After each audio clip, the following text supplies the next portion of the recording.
Good morning and welcome to the Peorian. I'm your host, Paul Gordon.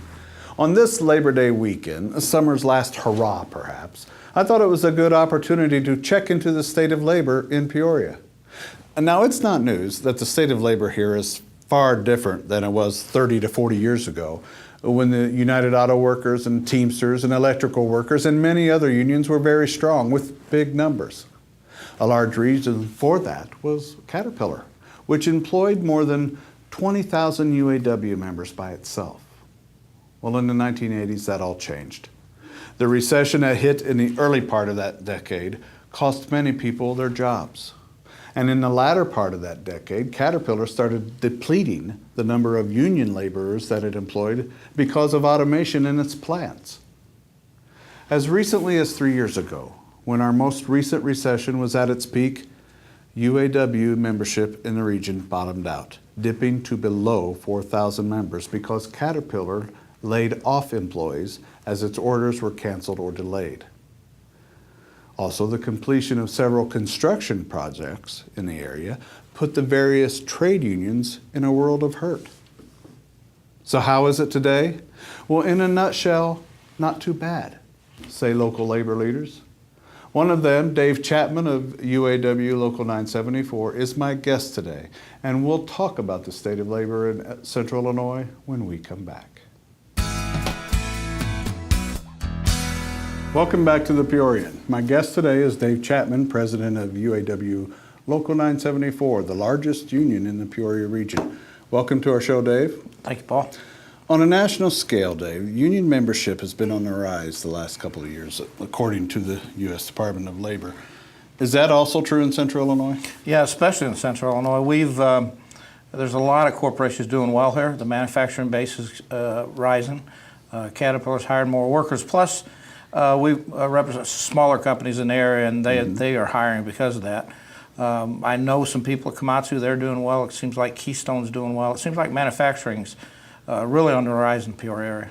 Okay, now how many active members do you have now? We've got a little over 5,000. Oh, wow. And when we took over in '99, I believe we had about 4, maybe a little less. And then you got down to 3,800 or so right.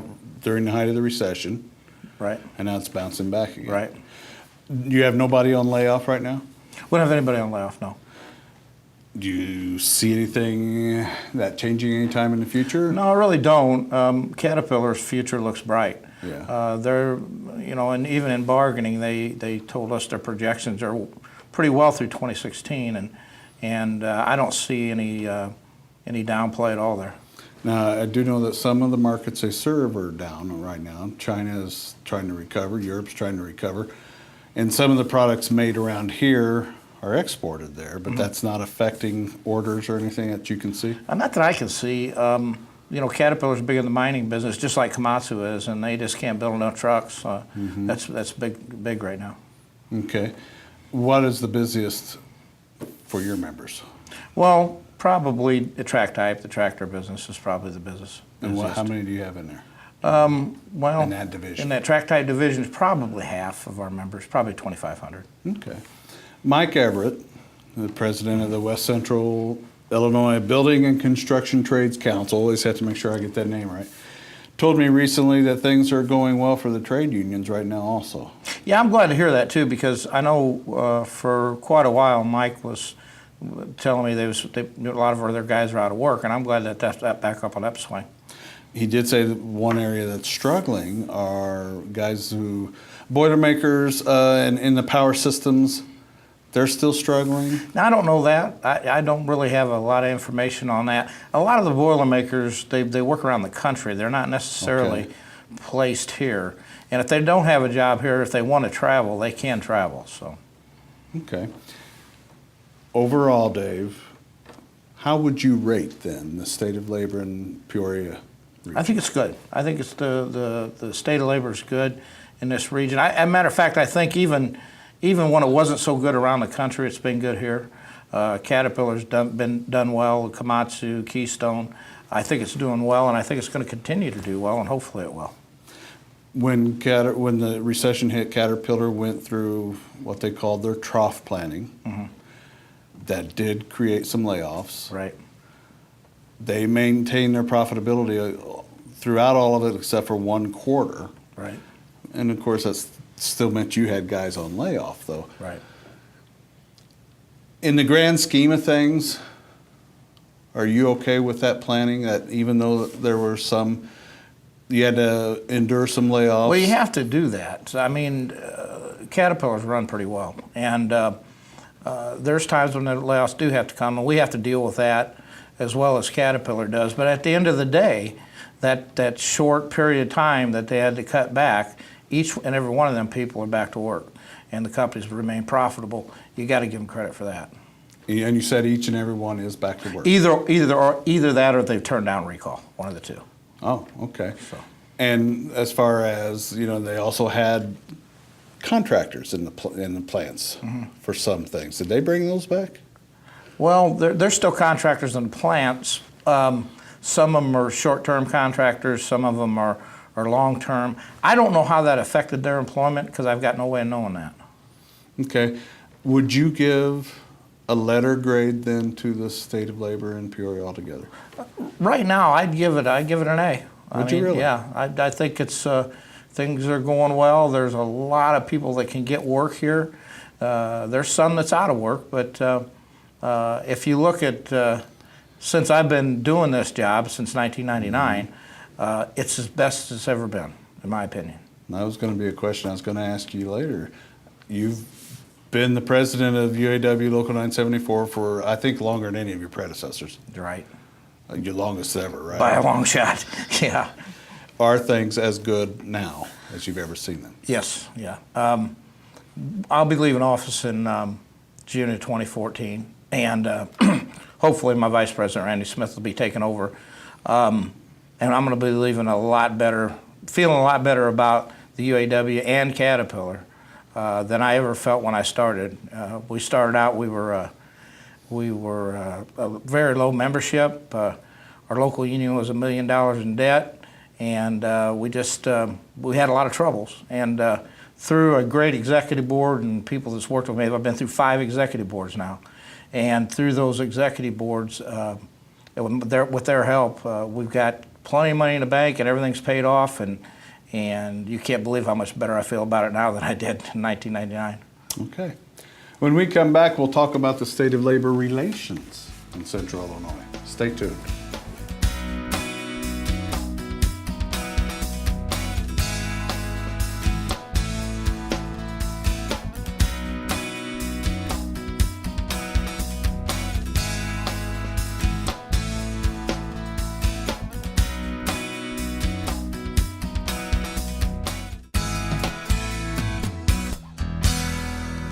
Welcome back to the Peorian. I'm with Dave Chapman, president of UAW Local 974, the largest Caterpillar local in the country. Dave, how are relations between UAW and Caterpillar right now? They're better now than they've been in a long, long time. We went through a long and bitter strike in the 90s. Yes. And when I took over, we had half our people cross the picket line and half of them didn't. Caterpillar was not happy with the union.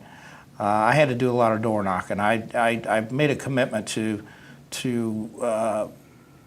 almost make the labor relations people talk to me because they didn't want nothing to do with us through that struggle. A huge help in that process was Peoria Labor Management Board. I sit on there with Chris Glenn from Caterpillar. And Dave Kaler was a big help. He kind of let us have some time together.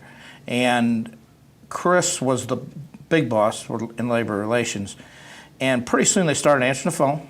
I think he told them that I was not Satan, and they started answering the phones, and we started having dialogue. And it was, you only can eat an elephant a bite at a time. It was a process. It's a process of creating a little trust. Some of our younger people might tell you that the labor relations is not all that great. But they didn't have to deal with them times when we had no labor relations. Mm-hmm. We're still on a talking basis, and we're getting things done for membership. You can't if you lock up on the company or the company locks up on you, the workers suffer.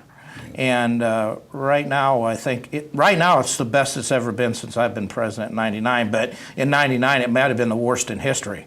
So that's where we're at right now. And is it the last 2 or last 3 contracts? We've had two in a row without a strike. Okay. And Randy's going to be taking over for me. And I'm bragging a little bit. We're pretty good at what we do. We've gotten over 15 contracts without a strike, and Others other than CAT, yes, yeah. okay. And that's unprecedented at Caterpillar 2 in a row. That's never happened. I know. And we're pretty proud of that. You don't ever get everything in bargaining that you want, and the company doesn't either. But if you keep your people working, that's a good thing. We had that 2-tier structure. It was very controversial in '04, but I believe it might have kept the work here. And the people that are under the 2nd tier right now are making more money now.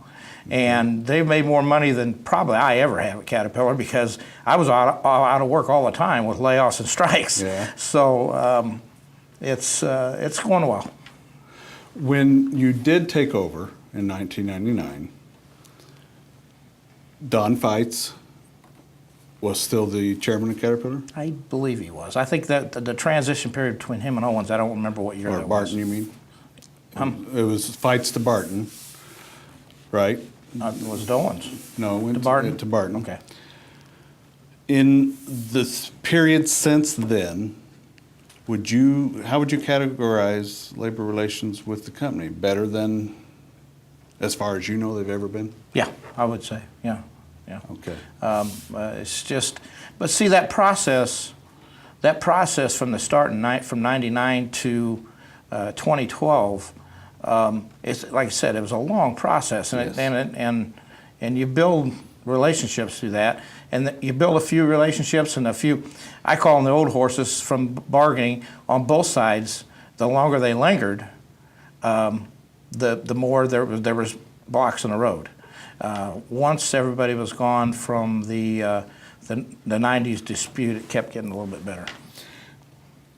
Since you're now on the board of Palm and have been, you're in a position to know how labor relations are for other unions and companies as well. Are they good throughout the region as far as you can tell? They seem to be. I mean, I'm an outsider looking in. I mean, I go to board meetings, talk to other organizations. They seem to be, but when you get in that arena, you're never really going to know the inside stuff. Yeah. So. We're going to take a break now for messages from our sponsors, and when we come back, we'll talk about some other labor trends, including one national trend that could be alarming for unions. But first, here is our own Kevin Kaiser to talk about what's going on in the literary world. Thanks, Paul, for that gracious and eloquent introduction. Hey kids, get ready, because this week it's another episode of Kevin Reads Stuff So You Don't Have to, Economics Edition. And the book is The Price of Inequality by Nobel Prize-winning economist Joseph Stiglitz. Stiglitz is pretty well known around the world these days, but he had humble beginnings right here in the tri-state region. He was born in Gary, Indiana in 1943, and if there ever was a place to learn about hard economic realities, it was Gary, Indiana in the 40s and 50s. The Price of Inequality was written in the aftermath of the 2008 financial crisis. Stiglitz argues that the current levels of income inequality was created by that crisis, as the top 1% gained more than 90% of the income created by the so-called recovery in 2010. Now, just for the sake of comparison, in 2008, the top 1% gained 65% of the national income. So 65% in 2008, 93% in 2010. Not a good trend. Stiglitz posits that 3 themes have resonated around the world. 1, that markets aren't working the way they're supposed to, i.e. efficient and stable. 2, that political systems haven't corrected the market failures. And 3, the economic and political playfields are fundamentally tilted against those in the middle of the bottom. While the book focuses on the excessive inequality in income, it explains how these 3 themes are interlinked and inequalities. Okay, admittedly, this is kind of heavy stuff. I mean, it's Stiglitz. Economists aren't known to be a load of laughs, excepting, of course, Carl Shapiro. That guy's a riot. If you're ever at a cocktail party and Carl Shapiro is there, get ready to laugh, my friend. But fair warning, his material is kind of blue. But anyway, back to the price of inequality. Basically, much of the wealth of the bottom and the middle rests on the value of their homes, whereas for the top, it rests on investments. When stock and housing markets crashed, everyone from top to bottom took a big hit. However, now that stock prices are back up, the top have been able to recover quickly, even increasing their wealth, whereas those at the middle and bottom are still suffering from depressed home values. That's it in a nutshell. And Stieglitz's central thesis is that while there may be underlying economic forces at play, politics has shaped the market and shaped it in a way to give advantage to those at the top at the expense of the rest. Heavy stuff, I know, but that's why I'm here. So there you have it, The Price of Inequality by Nobel Prize-winning economist Joseph Stiglitz. And that concludes another episode of Kevin Reads Stuff So You Don't Have to, Economics Edition. And as always, you are welcome. I'm back talking with Dave Chapman, the president of UAW Local 974 in East Peoria. Local 974 had its annual Labor Day picnic yesterday, correct? Yes. And will you have any presence in the Labor Day parade tomorrow? Yes. We always have a large group in the Labor Day parade. With it being an election year, a presidential election year, does that make it even more important to celebrate Labor Day? Oh yeah, and there'll be large contingents of politicians in that parade too. You can bet sure you. there will. There's thousands of people on the riverfront after that parade, and it's always a good time because you get in a social setting with your peers and people that you work with, and that's a lot of fun. You learn more stuff there than you do in sitting at a boardroom. At the last break, Dave, I said we'd talk about some national trends. One of the more interesting and perhaps telling that I came across on the Department of Labor website is the comparison between the oldest and the youngest union members. I'll read it here. Membership was highest among the group of union members 55 to 64 at 15.7%. The lowest was the youngest membership group at 4.4%. Now, am I wrong to think that that shows that union membership on an overall basis is going to continue to decrease in the future? Well, I hope not, but those figures are right. We have there's a trend of in manufacturing across the country where at one point in time we had people with 25 years and people with 2 years and nothing in between. And when I hired at Caterpillar, I had 3, 4, 5 years up there. There's guys 8 years, 12 years, 15 years, and we kind of mentored each other. Yeah.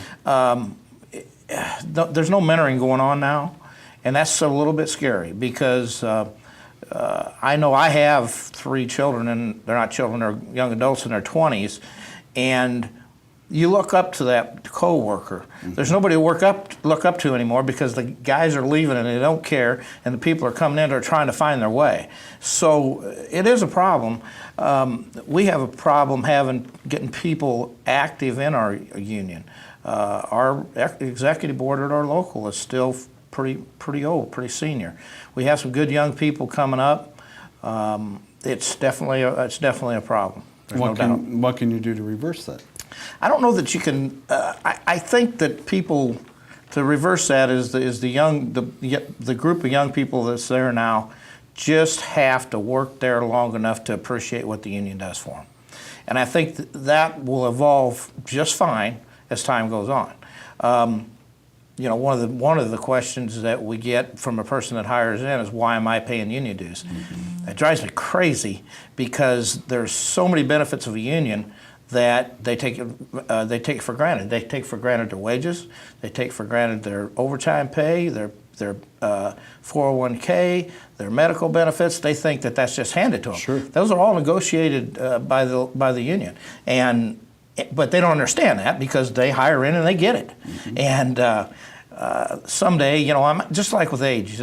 I think the more they mature, the more the unions are going to come back too. I think it's a trend around the country, and I think the younger people aren't stupid. They'll figure it out. I was young and I wasn't very bright at one time too, and I thought I was bulletproof. But at some point in time, you realize that who's doing what for you, and I think it'll turn around. Can you see a definite difference in new members coming on who are coming from union families? They know already, or no? There's some, but a lot of people that hire in at Caterpillar don't come from a union background. Some of them do, some of them don't. The one thing that bothers me a little bit is the trend of a family coming through Caterpillar Tractor Company. Yes. You knew uncles, dads, moms, grandmas, so forth and so on. And you just don't see the young person that says, yeah, my dad worked in Mossville, or my dad worked in East Peoria, or my grandfather worked there. That's not the case anymore. Do you know why? I mean, is it? Well, in some reasons, in some ways it's positive, because why is, it's just like myself and people like Randy Smith, vice president, so forth and so on. We've put a lot of money into our kids' education, and believe it or not, you may be go into the Caterpillar office and say, my dad worked in HH and my dad did this, the technology, kids are going more toward technology instead of manufacturing. So I think that's a trend, you know. Okay. Dave, thanks for being here. All right, always a pleasure, Paul. I hope you've enjoyed today's program and are better informed about the state of labor in Central Illinois. Remember that you can see this and other episodes of The Peorian on our website, thepeorian.com, including a little extra conversation that doesn't make it to this broadcast.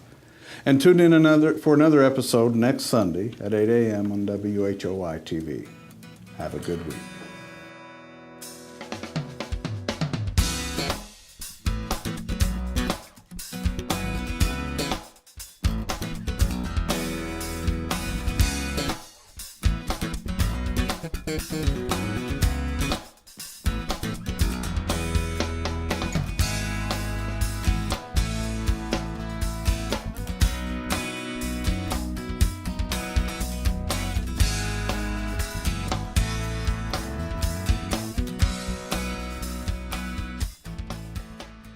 Música